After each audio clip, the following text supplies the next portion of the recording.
Hello friends, welcome to innovative 24। আমি সাগর আহমেদ। আজকে আমি কথা বলবো মাইক্রোসফট এক্সেলের খুবই গুরুত্বপূর্ণ তিনটি ফাংশন নিয়ে। তো বন্ধুরা, প্রথমে আমি আমার ফাইলটি ওপেন করে নিচ্ছি। এই যে আপনারা এরকম একটা ইন্টারফেস দেখতে পাচ্ছেন, যেটা আমি আগে থেকে তৈরি করে রেখে দিয়েছিলাম। অর্থাৎ এই টেবলটা আমার আগে থেকে তৈরি করা। আপনাদের সময় সাশ্রয়ের জন্য এই ডাটাগুলো আমি ইনপুট দিয়ে রেখেছিলাম। ওকে, আপনারা আপনাদের মতো তৈরি করতে পারবেন।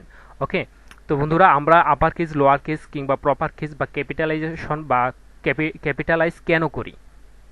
তো আমরা যখন কোনো গুগল ফর্ম অথবা কোনো ওয়েবসাইটের ফর্ম পূরণ করি অথবা কোনো প্রোডাক্ট কিনতে যাই অথবা যে কোনো কাজে, তো অনেকে দেখা গেল যে তার ফর্মটা এলোমেলোভাবে পূরণ করে। কিভাবে? যেমন নামটা, এই যে দেখেন এখানে সব কিছু ঠিক আছে, কিন্তু এখানে এই যে সাগর, এখানে এসটা হচ্ছে আমাদের স্মল লেটার। ওকে, এটা কিন্তু আমাদের যদি এটা প্রপার কেজে করতাম, আর প্রপার কেজ জিনিসটাকে, প্রপার কেজ হচ্ছে যে প্রত্যেকটা ওয়ার্ডের প্রথম লেটারটা আমাদের থাকবে ক্যাপিটাল। এটা কিন্তু দেখেন মাঝে ওয়ার্ডের প্রথম লেটার ক্যাপিটাল না। ওকে, এটা হচ্ছে স্মল। তারপরে দেখেন এখানে জাকির, এখানে প্রথম ওয়ার্ডটা হচ্ছে আমাদের লোয়ার কেজে। ওকে, তারপরে এখানে ঠিক আছে, কিন্তু এই যে চৌধুরীর কিন্তু আবার লোয়ার কেজে।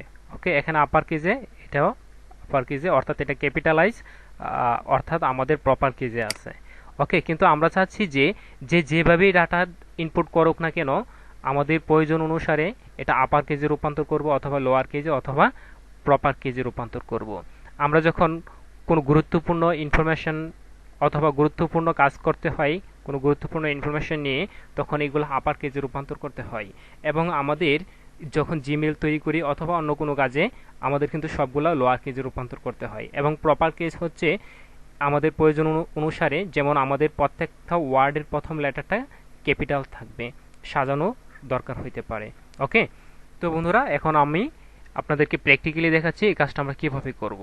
ওকে, আমরা প্রথমে চাচ্ছি যে এই যে এই ব্যক্তির ইনফরমেশনগুলো, এটা আমরা কি করব, আপার কেজে রূপান্তর করব। ওকে, তাহলে আমরা যেন কোনো ফাংশন বা ফর্মুলা ইউজ করতে হলে ইকুয়াল চিহ্নকে কল করতে হবে। ওকে, আমরা দিলাম ইকুয়াল চিহ্ন। তারপরে আমরা কি করব, ওই ফর্মুলাটাকে কল করব, অর্থাৎ এখানে এপি লেখার সাথে সাথে আপার। ওকে, এটা আপনাদের এক্সেলের ভার্সন হিসাবে এক এক জায়গায় এক একভাবে শো করতে পারে, বাট আপনারা আপার লেখার সাথে সাথে আপার অথবা আপার কেস লেখা উঠবে। তো আমার এখানে আপার শো করছে। ওকে, আমি আপারে ডবল ক্লিক করলাম অথবা আপনি ট্যাবে ক্লিক করবেন।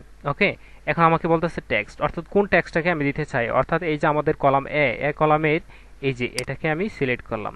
তারপরে আমরা ব্র্যাকেটটা ক্লোজ করতে হবে বা ক্লোজ না করলেও হবে। ওকে, এন্টার ক্লিক করি। তো দেখেন এখানে দেখেন প্রত্যেকটা ওয়ার্ড কিন্তু এখানে আমাদের প্রত্যেকটা ওয়ার্ডের প্রত্যেকটা লেটার কিন্তু এখানে আমাদের আপার কেস, অর্থাৎ ক্যাপিটাল হচ্ছে সবগুলো। আচ্ছা, তো এখানে দেখেন, এখন আমরা সাপোজ এখানে যদি নিচের ব্যক্তির জন্য করতে চাই, তাহলে দেখেন আবার, যারা বুঝতে পারেন না প্রথমে আবার খেয়াল করেন, ইকুয়াল চিহ্ন দিব, তারপরে ইউ ডবল পি লেখার সাথে সাথে শো করছে, অথবা আমরা লিখতে পারি ইউ ডবল পি ই আর আপার। এখানে ডবল ক্লিক করি, আমাদের ফাংশনটা চলে আসবে। ওকে, অলরেডি চলে আসছে। ওকে, সুতরাং এখন আমরা কি করব, টেক্সট বলতেছে, আমাদেরকে সাজেশন দিচ্ছে যে টেক্সট, অর্থাৎ আমরা কোন টেক্সটটাকে নিব, এটাকে। ওকে, এন্টার ক্লিক করব। হয়ে গেছে। এখন বন্ধুরা, এইভাবে যদি আমাদের হাজার হাজার ব্যক্তিদের ইনফরমেশনগুলো এইভাবে সাজাইতে হয়, তো বারবার বারবার কিন্তু আমাদের এইভাবে ফর্মুলা লেখা সম্ভব না। তাহলে আমরা কি করব, ফিল হ্যান্ডেল করে দিব। ওকে, দেখেন অটোমেটিক্যালি কিন্তু নিচের গুলা হয়ে গেছে। ওকে, তো বন্ধুরা, এখন আমরা শিখলাম আপার কেজ কিভাবে কনভার্ট করতে হয় আপার কেজে। ওকে, তো এখন আমরা লোয়ার কেজে কনভার্ট করব। ওকে, আমাদের এই যে মূল অর্থাৎ র ডেটাগুলোকে আমরা কি করব, লোয়ার কেজে কনভার্ট করব। তো আমি দিলাম ইকুয়াল চিহ্ন। ইকুয়াল চিহ্ন দেওয়ার পরে আমরা লিখব এল ও ডব্লিউ লেখার সাথে সাথে লোয়ার সাজেস্ট করছে, এখানে ডবল ক্লিক করে, অর্থাৎ আমাদের অলরেডি ফাংশনটা চলে আসছে। এখন টেক্সট দিতে বলতেছে, টেক্সট কোনটা, এই যে এটা। ওকে, আমি এন্টার ক্লিক করি। ওকে, দেখেন এখন প্রত্যেকটা ওয়ার্ড কিন্তু আমাদের কি হয়ে গেল, লোয়ার কেজে হয়ে গেল। ওকে, তো বন্ধুরা, এখন আমি ফিল হ্যান্ডেল করে দিচ্ছি। এই যে দেখেন নিচেরগুলা কিন্তু অটোমেটিক্যালি হয়ে যাচ্ছে।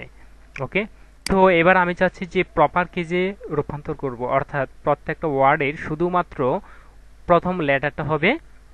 যেমন এখানে সাগর আহমেদ, এমডি সাগর আহমেদ, এমডি হচ্ছে একটা ওয়ার্ড, সাগর হচ্ছে একটা ওয়ার্ড, আহমেদ হচ্ছে একটা ওয়ার্ড। ওকে, আর প্রত্যেকটা এই যে এম এবং ডি এস এগুলো হচ্ছে এক একটা লেটার। ওকে, তো এখন আমরা কি করব, প্রপার কেজ করব। প্রপার কেজ মানে কি, প্রত্যেকটা ওয়ার্ডের প্রথমটা হবে ক্যাপিটাল। ওকে, তাহলে আমরা ইকুয়াল চিহ্ন দিলাম। তারপরে এখন আমরা ওই ফর্মুলাটাকে কল করতে হবে তাও আমরা এখন কি লিখবো, প্রপার। PRO লেখার সাথে সাথে দেখেন এখানে প্রপার নিচে সাজেস্ট করছে। ওকে, এখানে ক্লিক করি। ওকে, এখন বলতেছে টেক্সট, কোন টেক্সটটাকে আমরা প্রপার কেজে করব, এটাকে। ওকে, এন্টার ক্লিক করলাম। তো দেখেন এখানে আমাদের প্রত্যেকটা ওয়ার্ডের প্রথম লেটারটা কিন্তু আমাদের ক্যাপিটাল হয়ে গেল। ওকে, তো এখানে আমি ফিল হ্যান্ডেল করে দিচ্ছি। তো দেখেন বাকি কাজগুলো কিন্তু হয়ে গেল।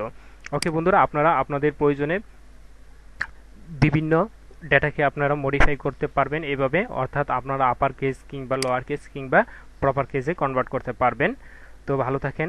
আর যারা এখনও আমার চ্যানেলটি সাবস্ক্রাইব করেনি, প্লিজ এখন সাবস্ক্রাইব করে ফেলুন, তাতে আমি নতুন নতুন ভিডিও বানাতে অনুপ্রাণিত হব। ভালো থাকেন, দেখা হবে পরবর্তী ভিডিওতে। আল্লাহ হাফেজ।